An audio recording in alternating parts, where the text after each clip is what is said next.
What is up, guys? Team Yugi Fields here with another deck profile, and today we're going to be taking a look at DragonLink. So I put DragonLink as the #1 deck on my top 10 decks of the format, and I think that's pretty accurate description of it, to be perfectly honest. Now, I'm not saying that by it being the best deck that it means it's the most consistently winning. I think that's something completely different. I think that, you know, this deck overall, by best deck, I mean it's going to be the most consistently topping or the highest topping in your top cut. I don't think that it's going to be winning every single event, but I still think it has a very good chance to. That being said, I do think that it's just the best deck by representation, especially in top cut, but I'm not saying that it's going to be winning every single event, so I need to just make that clear because some people get confused. That's just my personal opinion, though. I'm going to go ahead and hop into the deck profile, though, and showcase to you guys the 60 card, not 40, not 50, but 60 card DragonLink deck. So I play 3 Starliege Seafort. I really like playing 3 Seafort. I honestly draw this card a ridiculously high number of my opening hands, which is great because you really want to see this card in your opening hand. And I enjoy the fact that I can use this card and utilize it in a 40, 50, or 60 card list. And it's just the best starter in the entire deck. So I really can't complain playing 3 of it. Then we have 3 Noctivision Dragon. This card, in my opinion, has just become more and more fond and to my liking seeing this card, because being able to special summon it for free, basically, in addition to drawing a card when it's used, is even better. Like, this card is just insane. Really love the card. It's no shock that it's basically a $1 common. It makes sense. Then we have 3 Black Metal Dragon.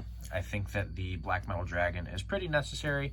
I don't always enjoy drawing it, but I still think that playing 3 of it is really good because it can be a really good opener. Especially if you open this in Noctivision, then you're really set to go. Then to complement that Black Metal Dragon, we do play the Red Eyes Darkness Metal Dragon as your searching target for it, which is very important.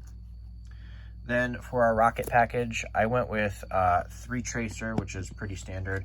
The one kind of weird one is the Silver Rocket, and then the Rocket Recharger. In addition, we have obviously the Absorouter, which is the single one of that we really don't want to draw, but if you draw it, oh, whatever. So I like the Silver Rocket because in case I do draw the Recharger, it's just good to have something else there as another target to summon off of your Tracer, because you really want that Tracer to resolve. And if you can't resolve it because you draw a Recharger, then that's just really unfortunate. However, if you do use like the Boot Sector launch, then you can obviously get the Recharger out too. There's about 15 million ways to do the combos in this deck. It's pretty crazy. Then for some random one-ofs, the Wyver Burster and the Clap Serpent. These are ridiculous. Like, the fact that you can just do Seafort into these and then you have basically your combo is absolutely nuts. Really good. Then we have 1 Brotar, 1 Phalanx. These are pretty standard, to be perfectly honest. You just don't really want to draw them. That's the only downside. Yeah, you really don't want to draw those, but that's why I like playing 60 cards, because it minimizes the number of times that you open your bricks, which is even better. Then I do play the White Rose Dragon and the Red Rose Dragon. This is a really cute package. I honestly like this. It comes up semi-frequently, but not excessively. If you do get hand trapped, though, package is really strong. I think that if you get hand trapped at the certain spot and you can keep playing, that you definitely want to go into that. Then for the last one of here for the Dragon cards, we play the Levineer. Just a really good search off of Brotar, and it takes a card out of your opponent's hand, which is pretty sweet. We have, of course, the Destruction Sword. Locking your opponent out is really good. It's basically Vanity's Emptiness in 2020. And then I do play the 1 Vylon Cube for the equip cards. Comes up semi-frequently. Card's pretty neat, to be honest. I like it. Then we'll go into the hand traps now. Big hand trap lineup. We have 3 Nibiru, 3 Ash. So I think that these are probably the most standard, and I think that they're probably 2 of the best hand traps. 2 out of 3. 2 out of 3. I always say Imperm is probably, you know, the #1, then saying, you know, Ash and Nibiru are probably the #2s. But I really think that playing those are solid. Then we have the Gamma package, 3 Gamma, 1 Driver. I'm not as fond of this as I am the other hand traps. These might get swapped out for Valors. I'm not sure yet. I personally just like Valor, and Valor is never dead, whereas Gamma can be dead. And I really don't like dead cards in my hand. But those are all the monsters. Moving on to the spells, we have 3 Triple Tactics talent. You like just want to see this card. Card's absolutely crazy. Being able to either strip a card from your opponent's hand, draw 2 cards, or even take one of their monsters. There's nothing bad, and it doesn't target, so keep in mind you can just take a Dragoon with this. It's pretty darn cool having another out for Dragoon built into your deck. Then we have 3 World Legacy Guard Dragon. Special summoning in this deck is key, so bringing back your stuff from graveyard and moving columns for your Guard Dragon plays is even crazier. Then we have 3 Chaos Space. Searching is also pretty important in this deck. You know, searching and special summoning are probably the most important key pieces to playing this deck, so the Chaos Space is really good. 3 Quick Launch. I really need to find my secrets. I don't know where they are. I honestly might have to order them, which is unfortunate, but it happens. Card's really good to get to your rocket combos, though. It doesn't come up as much. Like I don't draw this card a lot, so I can't say that it's the greatest, but it works. It gets you somewhere. Then for the equip cards, I play 2 Living Fossil, 1 Smoke Grenade, and 1 Lance. This is just pretty decent. The Smoke Grenade, the Living Fossils don't come up excessively, but when they do, it's another card from hand. There are ways to go into the combo and just get them out anyways, which is pretty sweet. Then for the field spells, we have 1 Ravine, 1 Boot Sector, and 1 Black Garden. The only one that really almost never comes up is the Black Garden. Like, the card just doesn't come up excessively, so, but it's still good. It's there as an extender, which is what we're really looking for in this deck, is a million extenders. Then we have 1 Reborn, 1 for 1, and an E-Tally. The E-Tally being for the Gammas, the 1 for 1 primarily being for the black metal, but you can use it to summon the Brotar. That's also something to be noted because it's kind of important to be able to do that. But then the Monster Reborn is just there as an extender, or a bomb card, if anyone knows what a bomb card is.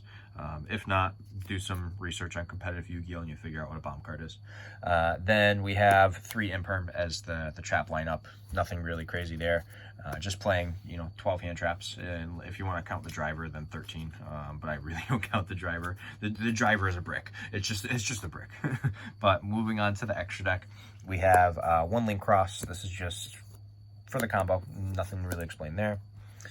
Double Striker, also for the combo. Card's really good. 1 LP and 1 Pisty. Summoning from deck and graveyard are also really powerful. For the Link 2s, we have a Spheres, we have a Destruction Swordsman, a Union Carrier. I'm going to slide these over a little bit. And we have a Romulus here. This is kind of like your part of your core dragon package. The Union Carrier is more the end board, and then of course we have the Hulk too, to really get your combo going. The Link 2s are really important in this deck, I feel. I just think that most of your plays are Link 2s outside of your Guard Dragon stuff. They're just ridiculous, absolutely ridiculous how good it is. 1 Nightmare Unicorn. This is like the 15th card. I'm probably gonna swap this. I don't know for what, but I was contemplating Appaloosa, because you can Appaloosa before you go into your Guard Dragon stuff, and if you do that, sometimes it can save you from getting nibbed or hit with other hand traps, which are really good. Then the 1 Boral Sword. This speaks for itself. I don't need to explain that. Then the Synchros, 1 Marcher, 1 Herald, and 1 Savage. Just to do your combo with your negates. It's pretty cool. That is the side deck, though. We will hop on over, or I'm sorry, the extra deck. We're gonna hop over to the side deck now. So in the side deck, we have 3 Lancia. This is probably the best hand trap to be siding right now. It's honestly the only hand trap to be siding. I do have another hand trap in the side deck, but I'm swapping them. I just have to wait for another card or 2 to show up, and then I can swap it out. But it's basically just that I had to put some placeholders in for now. But the Lancia is very important to play. If you don't have your play set of these, make sure you get them for this format. It's really important. The other hand trap that I have is the 2 Token Collector. It's going to be swapped, and I'll explain like towards the end when I show you the other cards that I have in here, what I'm going to end up like swapping them for. So these are coming out for sure, but I'll explain what they're coming out for. Then one Pankratops, even though it's a 60 card deck, we still play this as a bomb card. It's ridiculously good. Pankratops is, everyone knows that I talk about Pankratops being good. 3 Dark Ruler. This doesn't really need an excessive amount of explaining. It's just Dark Ruler. Being able to shut off your opponent's board is really good. Then you can clear their board and set up your combo, and you hope that they can't play through your combo. Then some back row removal. We have triple cosmic. I'm sorry. I always think twisters because I play BA so excessively. But it's the triple cosmic for Eldritch. It's really good against Eldritch. 2 lightning storm and 1 red reboot. So the token collectors are going to be, so I'll just explain here because these are the last 3 cards in the side deck. The token collectors are going to be coming out for a 3rd lightning storm and 1 Harpy's Feather Duster, just so I have like an excessive amount of back row removal, because this deck can play through a lot of monster negates. So I don't really worry about monster negates too much in this deck, because I know that no matter what, I'm probably going to be able to play through most of them, unless my opponent somehow makes it so I can't activate effects at all, with like a VFD or something like that. Then I'm obviously concerned more so. But until it gets to that point, I really don't worry as much. But that is basically what I'm swapping the token collectors out for. It'll be a 3rd lightning storm and a Harpy's Feather Duster. So that is the deck profile. I hope all of you guys enjoyed it. If you did, give the video a thumbs up. Don't forget to let me know what you think in the comment section down below. Also, don't forget to smash that subscribe button. We are just 20 subscribers shy of 500 subscribers at the time I'm recording this. So I appreciate all the love and support that I've been getting. We have basically surpassed over 100 subscribers gained within the last month, I think. Something ridiculous like that. So I appreciate it. You guys are the best. And for right now, this is Team Yugi Feels signing out.